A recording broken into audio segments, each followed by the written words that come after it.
Yo, y'all, welcome to the channel. Thank you so much for clicking, coming to holler at your boys. We want to talk to y'all a little bit about what? Oathbringer. Oathbringer. Does TG say his oath?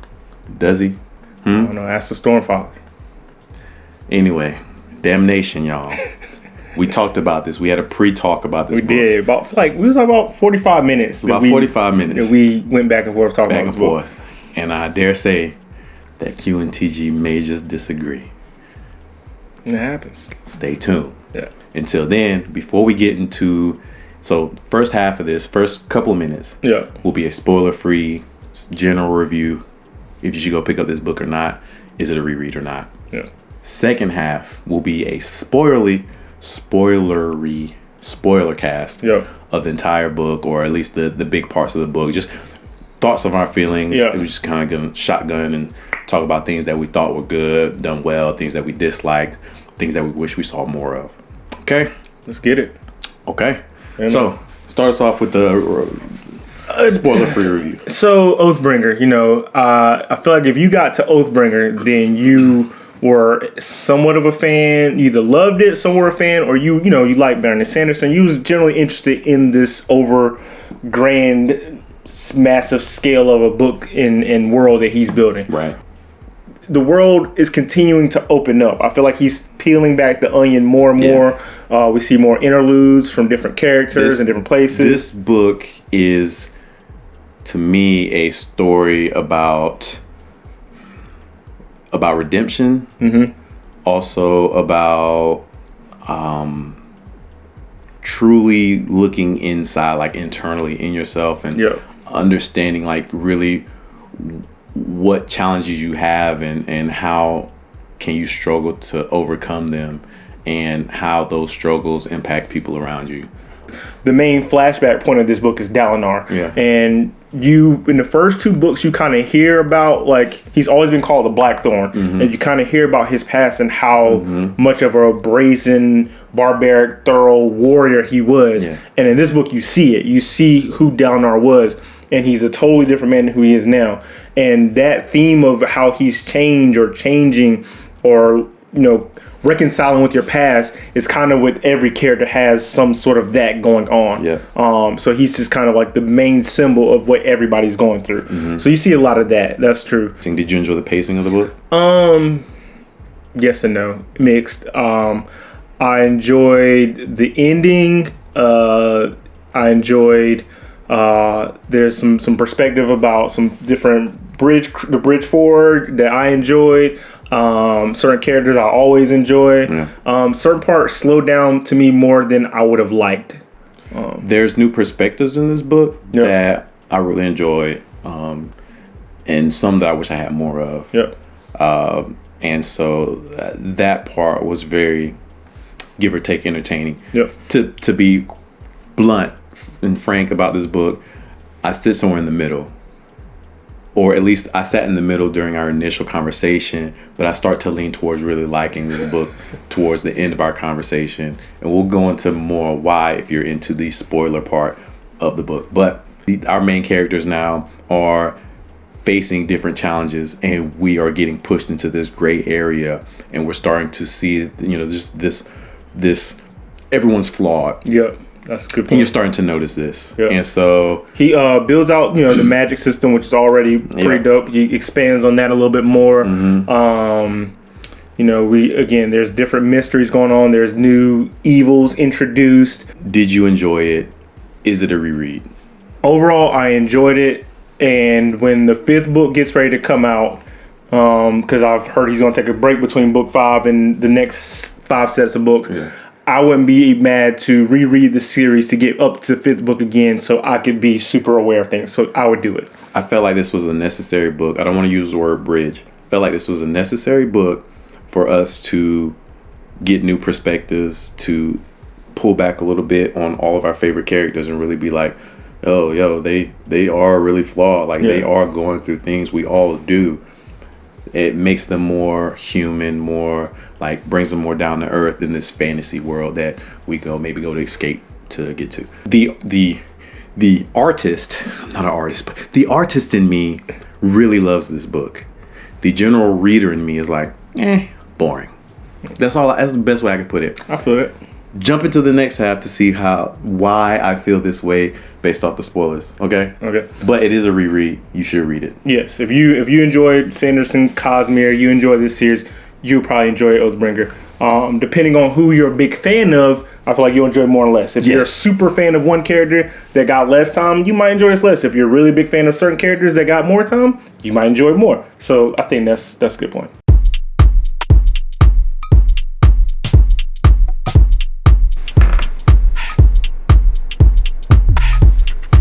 Say the words. Yes, or Nimi.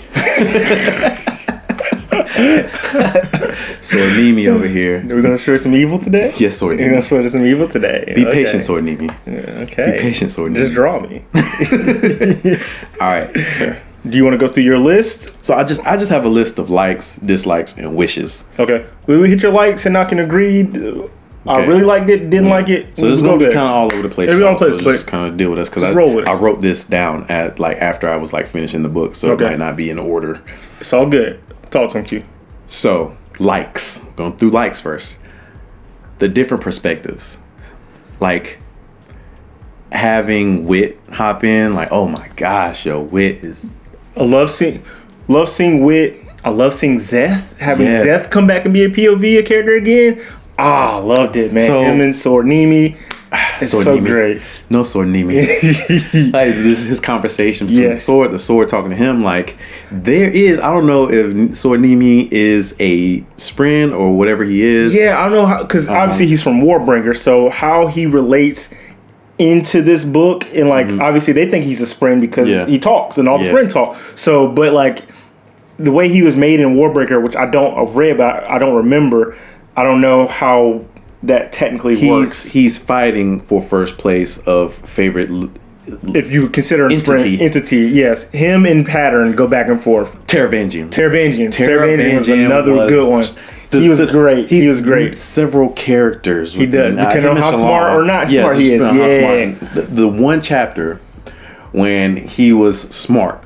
Oh, he was kill them kids. Kill them kids out there, bro. It was hilarious. Kill them little kids. And they came to him like, you smarter than you said you was. You didn't answer some questions because you knew we would have locked you up. I'll get over Teravangian all day. Bridge 4 characters. Whenever we had Bridge 4 point of views, whether it was Rock, whether it was Teft, whether it was Lopin, whether it was just seeing points of view of Bridge 4, I think we both generally liked, right? Because, Bridge 4 is cool. They dope. So I loved seeing Bridge 4 point of views. This journey of all these people, journey before destination. This book is a journey before the destination, right? Before destination. It's about appreciating that journey that he took us through in this book. Yeah. Lift. You really enjoy Lift. I like Lift. Lift is funny. Lift makes me laugh. She was skating on her knees I see it in my brain, bro. I see it.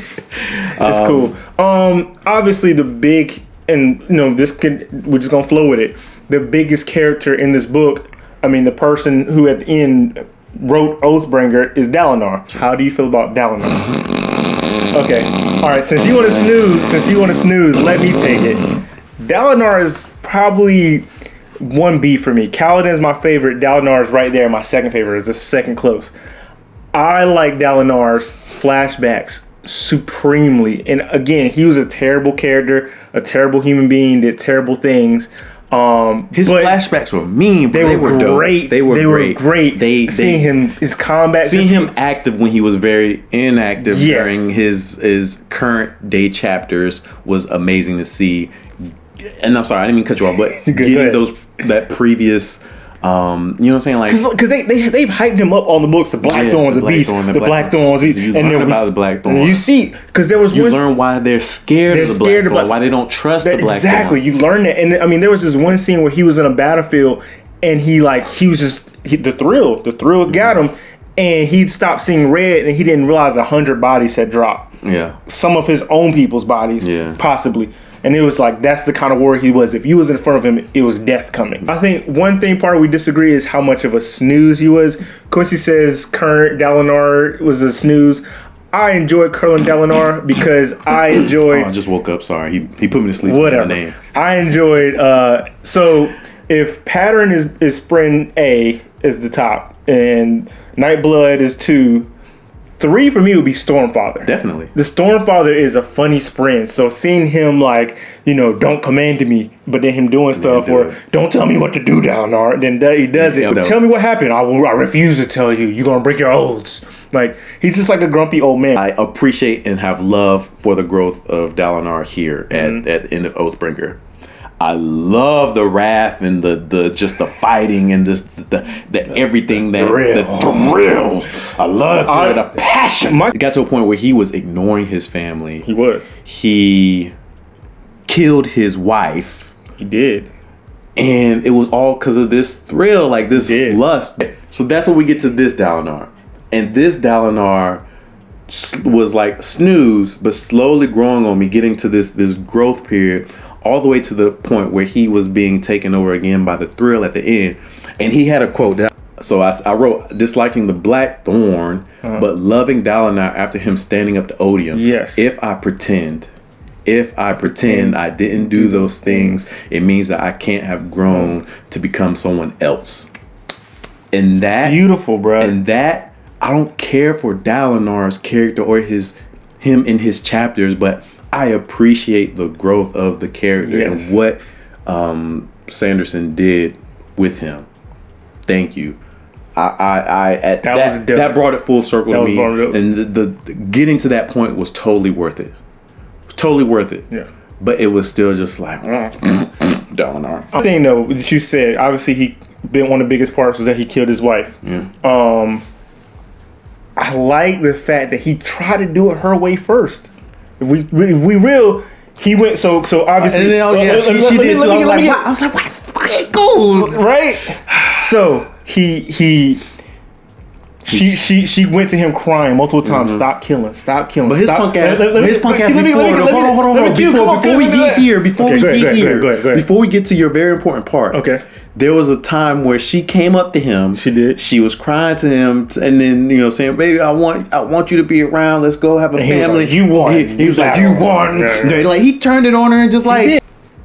But eventually he relented. The tears, the prayers, they got to him, and he was like, "All right, he was like," because he even said it. He was like, "I'm a man who I can see my enemies cry before me, and I'll chop their head off. I'll stone." He's like, "But this woman tears. It hurts my soul. It makes me feel bad." Mm-hmm.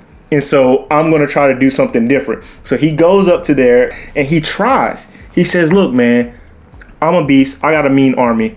We could wipe all y'all out. Just work with me. Come a part of the kingdom.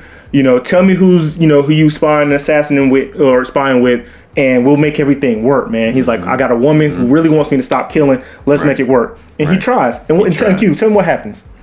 I'd have burned that. Okay. The thrill would have got me too. But so let's stick right there. So he gets double crossed. Yeah. Left for dead. His crew is killed. Yes. And he goes back. Yeah. And his wife already knows. It's like, "Oh, you double crossed my husband? Oh God! All right, well, I'm gonna plead with y'all. Just open y'all gates and say you're sorry, please." And they take her in. They kidnap her. And so he comes back. He's like, "I tried it. I tried it the nice way. Whole my life I've been fighting the came back from the dust like Kill Bill Volume 2 when she was walking through. Yeah, like that. She came out of the dust, and he was like, "Okay, I tried it my wife's way, and they tried to double cross me. So you know what? I'm killing everybody." And he saw red, and his wife was in there. He didn't know. Kids, everybody got murked. So again, he was wrong for killing his wife. He didn't know she was in there. It's not like he saw her and was like, "Oh, you turned and shaked her." He was like, "Oh," so he tried. He tried to be a better man at one point in time, and the world wouldn't let him, circumstances happened, and he went back to his own way. Then after that was a tough moment. Like it was. And this is the point of this book. Like I'm trying to tell y'all. Like I really feel like he wrote this entire book on purpose to just feel very confused, conflicted, I agree. And gray. The entire book is written, in my opinion, for me to have either really liked the character or really hated the character. So we'll talk about Kaladin. Really liked the character, really hated the character, Zeth, for example. And then all of a sudden, we're all here in the middle now. Right. You know what I'm saying? Like, I really hated the Parshindi, but now I'm in the middle. Like, they just trying to get their shit back. And I'm like, fuck. Like, and how good shout out to Brandon Sanderson for making me feel like that. Like I'm all about the feels. You got to make me feel a certain way, even if it's good or bad, any type of emotion. Yes, and you've made me feel conflicted on a lot of characters, and that's amazing. Let's talk about a character that I was okay with, but didn't. I was never really anywhere with this character. Okay. But towards the end of this book, I was like, I ride with you hard. Okay. Adolin's growth from, just like from when he killed Sadeas to the end of the book, admitting it, not being scared to admit his position, what he did, not wanting to be a king. Yeah. That part, I like that. Wanting to embracing his love for fashion. Yeah. Like, you want to go toe to toe with me with the sharp blade? Let's do it. We could do that. I'm gonna look nice while we're doing it. I'm gonna rock with it. You know what I'm saying? I'm gonna dress my wife. I'm gonna dress my home girl. He is comfortable with himself. Yes. He's like a North Star. He's figured out where he wants to go and be, and he is also there to. Let's talk about Shallan now. Yeah. She don't know. She's everywhere. She's trying to figure it out. It's a struggle. So all her chapters, me as a reader reading her chapters and her character was very much all over the place. Yes, too. I agree with that 100%. It was very difficult to latch on to any one persona or one character. Yeah. All these people are Radiants. Yeah. Whoop-de-doo. They still struggle as human beings. Yeah. So no, I agree with you. I mean, even when she's Veil and she's so sure that she's helping out the town, and at the end it was revealed that you got a lot of people killed. Like you thought you was doing just because you pretended to be this confident person doesn't really mean you knew what you were doing. Her chapter with Wit, after she was walking, like after when it was in the bar talking, a little kid got killed. Or oh, okay, yeah. And she was telling the story. He was going back and forth with us. One of my favorite chapters. Yes, when he was like, you just need to take them all in. Like you need. Yeah. They're all pieces of you. They're all you. Adolin's strength to be her North Star, to help her and to reassure her that she is who she needs to be. Yes. And she shouldn't, saying like, I love whoever you bring to me. Adolin's a champ. Always makes that a little bit better is Pattern. Pattern is just like no mating, no. This is like, Pattern is just a dope spray. He's the dopest. Lies. I don't like the Shallan. So Pattern is so dope. The death of Elhokar. So that's one part that we had a conversation on. I thought the Elhokar death was effective not because Elhokar was a good king, not because Elhokar, did something redemptive, is because he was trying to be a better man. Elhokar was not good. He was trying to be better, and Moash killed potential. He did it in a way that was just irreprehensible in front of a kid who he kicked to the side, and then he just basically pissed on his grave or insulted him by looking at Kaladin and give him a Bridge 4 salute to like, yeah, look what I did, Bridge 4, peace, I'm out. So it was a threefold dick move to me, and I thought Sanderson delivered that effective because it made me hate Moash even more. It made me dig in with Kaladin, like, damn, Kaladin, like, I'm with you, man. I hate he did that. So I thought it was effective for those reasons. That message delivered well to make the Moash killing him effective to me hating Moash. Got you. What I didn't care for was his death. Like I felt like his death held no weight. Like after I finished, I was moved on. I didn't even care that he died. And he was doing things from Kaladin's perspective, from Shallan's perspective, to show that he was improving, like he was getting better. Like, oh, you show me in this, you draw me in this way. Oh, I stand up higher. I'm gonna shed a tear. That was a very heartful moment. Like I enjoyed that moment. Kaladin's perspectives of him getting better, I just didn't see it. Like I recognized that he was getting better. I recognized that he wanted to take this land because he wanted to show that he could be a better king. His death didn't mean anything to me though. My favorite chapter in the book, Night Watcher. The Night Watcher chapter. That was dope. Bro, that was dope. Because everything to me in this world is like Rocky, Choles, and all these other things. Yeah. But then he gets to the Night Watcher chapter, and I felt like I was in this mythical, just lost in this forest that the way she described it was like it just turned like dark. And then you go in and all these ferns and these leaves and these things kind of crawling around you, and it just was so mesmerizing.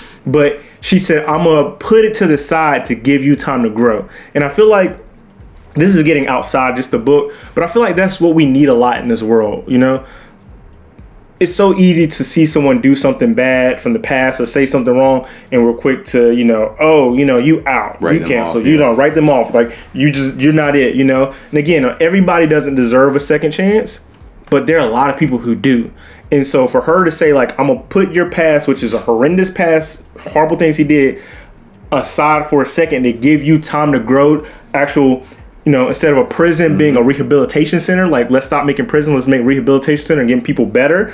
Like, I'm gonna give you time to get better, so once you are better, you can reconcile with what you did. I loved it. I was like, that's what you need. I feel like people need that time to reconcile and get better. Yeah. And so she provided him that, and that was one of the my favorite chapters as well. What factor do you think was, I like to call Avenger style ending, right? I loved it. Because it was dope. It was like Iron Man in the sky, you got Cap on the ground, you got Hulk over here, and that was I ended up in one of our vlogs. I said that Yasna was, you know, I was like, After seeing the end, I was more of a Yasna fan. I was a Yasna fan. I like the way she moved. First of all, her not killing Renar. Yeah. Like, Odium made some missteps because Odium is thinking that people will be so overcome by emotion and thrill and energy and what they feel is right that they won't stop and pause and try to reconcile. And you know, his two mishaps is one that he didn't think Dalinar would be able to reconcile his past, and the second mishap, which Renarin said, was that he thought Yasna was so unempathetic that she would slice her. And even Taravangian saw that through his vision when he saw the Iran. So it was like, oh, you know, because all we've seen is Yasna be cold-hearted from jump and Way of Kings when she murdered those people trying to, you know, stab her. Again, the growth, you know, it's like you said, like, I thought Yasna was here, and then by the end of Oathbringer, her becoming queen, I'm like, oh, Yasna's here. Like, she was like, you're my cousin. Shout out to her. Shout out to her. You know, like I loved her being queen, you know, and like, it was just like, she took Renar, she's like, you family, like, I love you, like, I'm not gonna murk you, like, come on. And it was just like, yes, like, that was good. So, but yeah, seeing all the perspective, Kaladin fighting Amaran, Lift, and then one of my favorite part is Zeth drawing Nightblood and just smoke, and then Lift coming to help him because he couldn't get the edge dancer. He was like that part. Shallan over there with Radiant and Vale holding hands, making millions of images, confusing people. Dalinar walking into the thrill, sucking in it. Like, it was dope. I was like, oh, okay. Adolin fighting rock monsters. You know, Renar coming in, saving kids. This month, and then real Adolin is the true champion, bro. Adolin is dope. Adolin is the true champion of this entire. And then he knew, he was like, oh, I need some help. Boom, Tef coming in, and then my man Kaladin's looking like he done. My man Rock comes and draws the bow, and Rock don't pull weapons, bro. He don't pick up weapons. But he did. He did. The same Kaladin. We need to see the after effects of this in Rhythm of War. Because again, he's been nonviolent, but he's like, I can't let you kill my best friend. Like, you know, so seeing that, it was dope, man. I enjoyed that part. I enjoyed the ending. Kaladin was like my favorite because of all his just fighting and all those things. And after reading this book, his awesomeness and fighting and being dope isn't enough for me anymore. Like, I need for him to figure himself out too. Yep. And so that we can kind of move on within his thought process and everything that he's doing. Yeah, I'm very curious what the fourth ideal is going to be, and if we can find out because he wasn't ready to say it, and Syl was like, "Come on, say it. It'll help us save us." And he's like, "No, okay. Sometimes somebody can save you," and it's like, okay, how does he reconcile with that? So I'm ready to see that. Even though Taravangian seems like he's getting down with Odium, I still rock with him hard, bro. Taravangian, I'm curious, so curious. That day he was so smart that he probably was smarter than Odium. And when Odium came, he said he wasn't that smart. No, I'm saying when he wrote. Yeah. Key or whatever they call it. The diagram. The diagram. Yeah. He did things that I really feel like he's down for Odium right now, but maybe got him a way out because he said he saw something that Odium didn't see in the diagram that he kind of understood. I want more Taravangian. He could have wrote the diagram to make a dumber him comprehend what he needs to comprehend at a certain moment in time, just to get him through. Like, that was dope. Like, Taravangian is such a dope character. This book was very great. This book, when I first finished it, I was damn near ready to give it a 3, to be totally honest with you. And then I sat and I thought about it, and I thought about all the things I liked, and I thought about all the purpose he put into this to put us in this gray area.